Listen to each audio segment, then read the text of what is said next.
Well, I'd like to say it's a good morning, but this is Aloha lost here. Oh, yeah. Yeah, it is. Social media has been radicalizing people, whether it's, hackers and stuff from Russia, whether it's from Iran, it doesn't matter, whether it's local, domestic, MAGA stuff or whatever it is. There's a tremendous amount of people out there right now listening to a lot of this stuff and believing in a lot of it, apparently, because there's been an exceptional amount of violence, threats, and other things that we hadn't seen much in past years. This radicalization thing is, as we all know, it's happening. Well, it happened here now. At least I think it did. So far, the FBI has not come up with the people. They've come up with the explosive devices. Yeah, somebody figured out how to make some bombs. I've never seen the likes of them. I mean, welcome to Hawaii with grass skirts, dude, because it looks like they made it out of Hawaiian tea leaves. It's all wound up with leaves and vines and stuff. Anyway, somebody got the idea that building bombs to create social unrest, destruction, possibly death, it's finally, perhaps, has spread here yet. The culprits haven't been found. This happened on Maui, and they actually had like 14 blocks shut down. They were evacuating and stuff. We don't really even know yet what the news is on that, but it has something to do with the explosions. Hi, Gracie. Here's my kitty. She came to hear my voice. Yeah. Anyway, so, and then it was on Maui that somebody touched one off in a trash can, and man, it made a heck of a mess out of the side of somebody's car was passing by.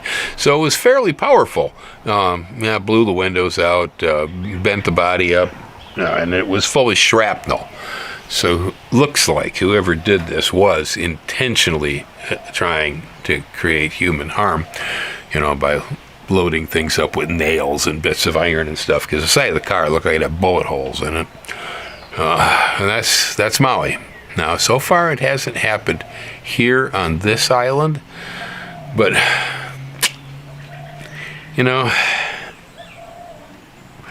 in short, when it comes to all of this, the whole MAGA thing and all these guys running around with guns and making threats and so on and so forth, I think sometime back now, Donald Trump had made a comment about, that his supporters would create a bloodbath in the streets. It'd be a bloodbath if he wasn't elected.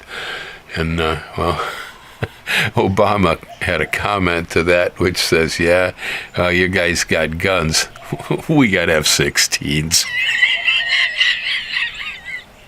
And it's the facts, man. I don't know what these folks are thinking, okay? Because, as John Trudell put it, the Native American poet, songwriter, that revolution goes round and round at 33 1/3 RPM, and what we need is evolution. And it's so true, the violence, threats, guns, bombs, and so on and so forth here in this country at this time in history, really all it's going to do for you folks is either A, get you blown up accidentally, B, get you shot, and C, get you put in jail for life, and C, maybe you get executed depending on what state you were arrested in. And in general, most of the people that inspired you to this activity, whether they were internal or whether they were external forces, isn't going to matter, because they're probably going to go away scot-free without seeing anything happen to them, but you will take the fall for every bit of it. Yeah, It's already happening. I understand. Most people who get engaged in this kind of stuff don't pay any attention to the reality of the fact that almost everybody so far is either dead, arrested, in jail, blah, blah, blah. That's not a road to anywhere. I've had people come in on the channel and comment to me, I really kind of agree with a lot of your viewpoints, but why do you support the system? And see, that's a silly statement from my point of view, because the system is the only thing you have. Once you throw the system out, all you have is anarchy and chaos. Now, I have been a person who has had views on many things in opposition to our government, okay? I do not support our government on everything that they get behind. Personally, I've addressed them over organic food rules, insecticides and other chemicals, extraction rules, mining rules. I even sat on Ronald Reagan's strawman commission over mining rules. As input from public. Yeah, so I've actually been associated with helping the EPA talk about creating new mining rules. It seldom ever happens.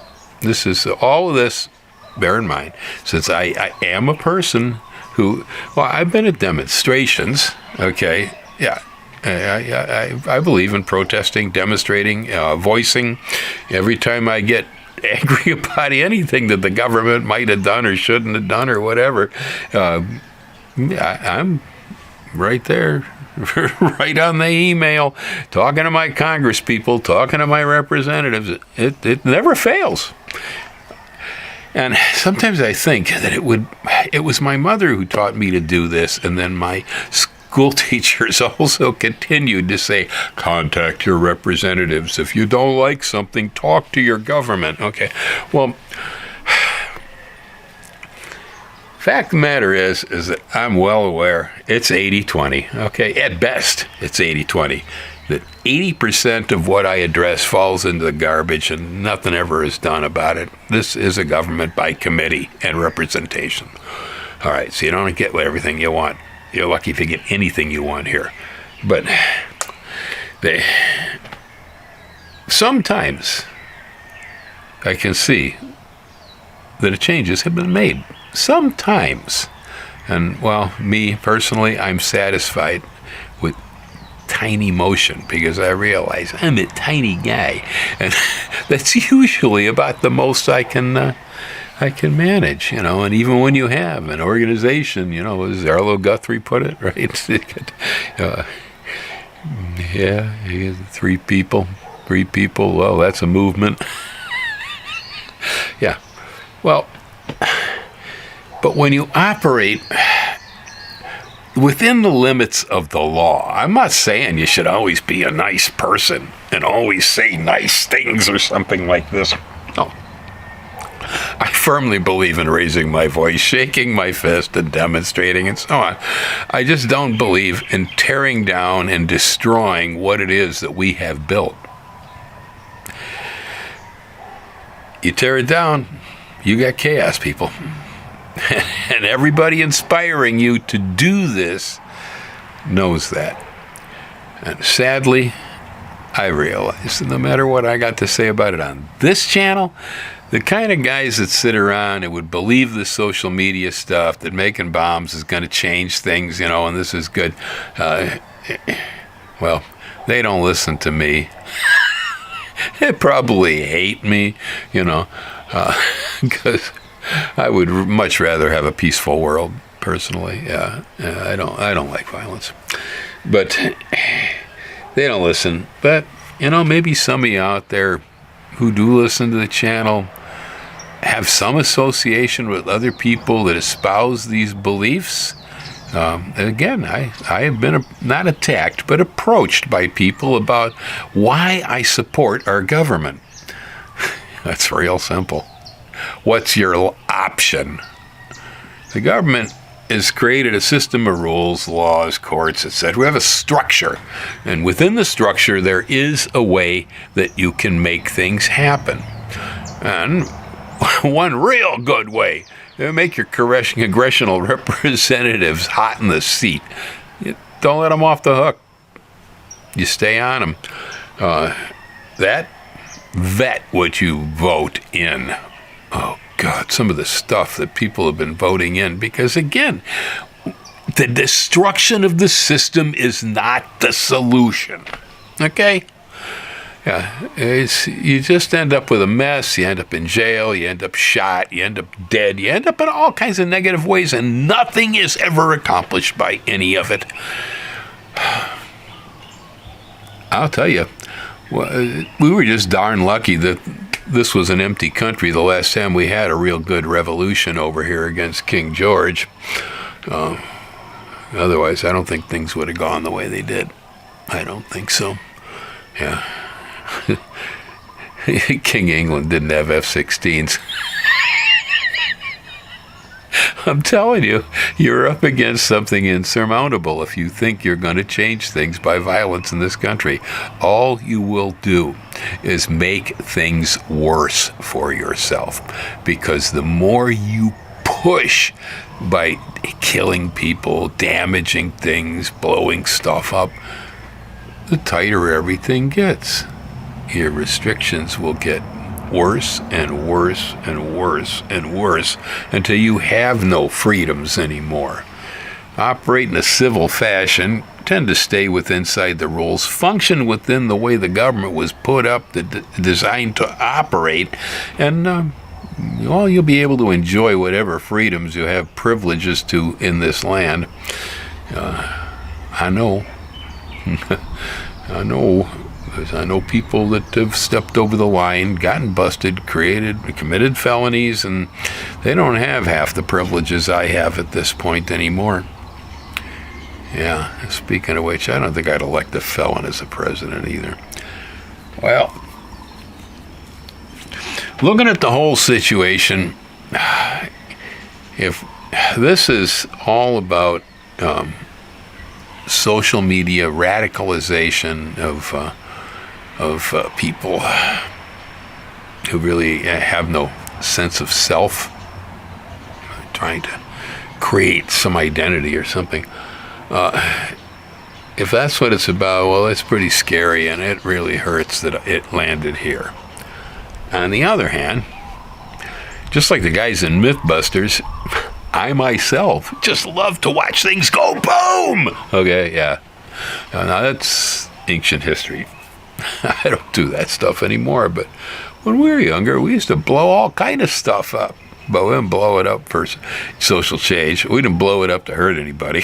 No, we just like to watch stuff go boom. Okay, and if that's kind of what's behind the juvenile minds that are driving these explosive makers over there, they just want to make a mess and blow something up.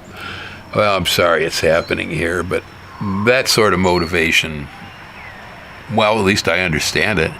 Although the world's getting crowded, when we used to make things go boom, they didn't have terrorist laws. They didn't have any of that stuff, We weren't considered terrorists.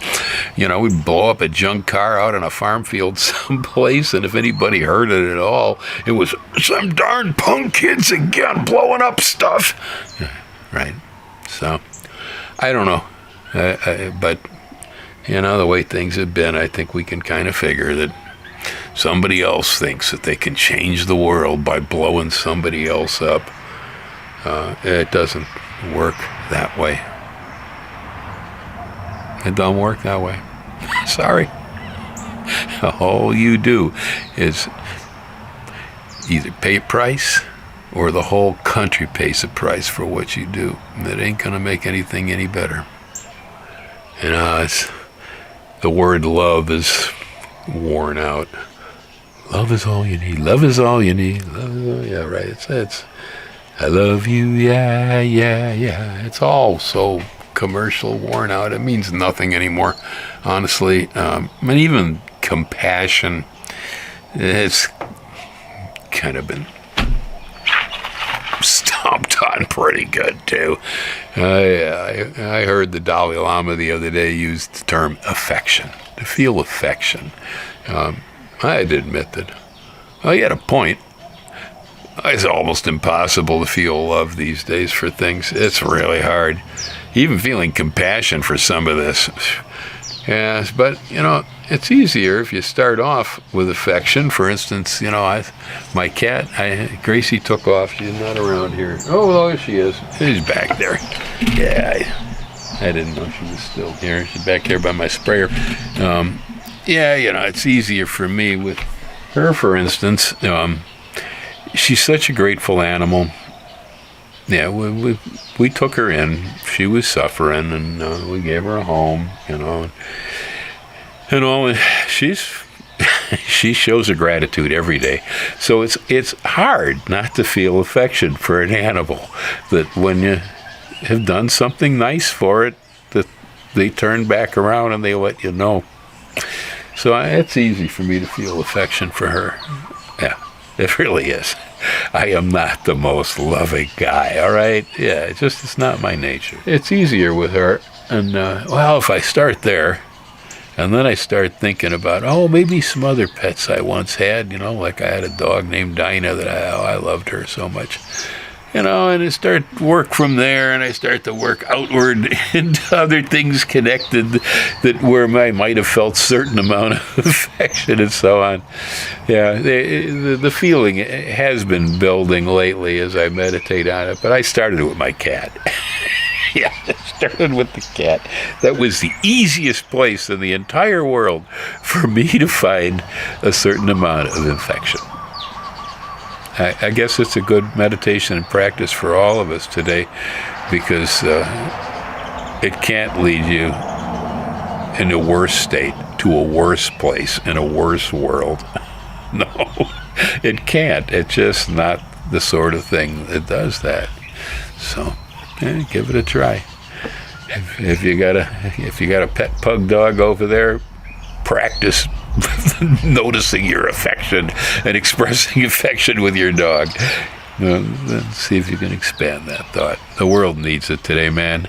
Whew. I would just love to see the ideas of Aloha and Ohana from Hawaii spread throughout the planet, rather than the bombs coming here to blow up our Aloha. It's not cool. No, it's not cool. It's not cool. And I think it's an excellent example of why that sort of thing is destructive rather than positive. Hawaii's got a culture, and again, culture, like government, like social systems, they can be fragile. You can destroy them. Boy, it would be a terrible loss if you could kick the Aloha out of these islands. I don't know what we'd have left. I really don't. Will are there other places on Earth where people believe in those concepts? I don't know. It was whatever. Yeah, y'all hang loose. Let's hope it was a bunch of punks that thought that blowing up something was going to be fun because they like to see things go boom.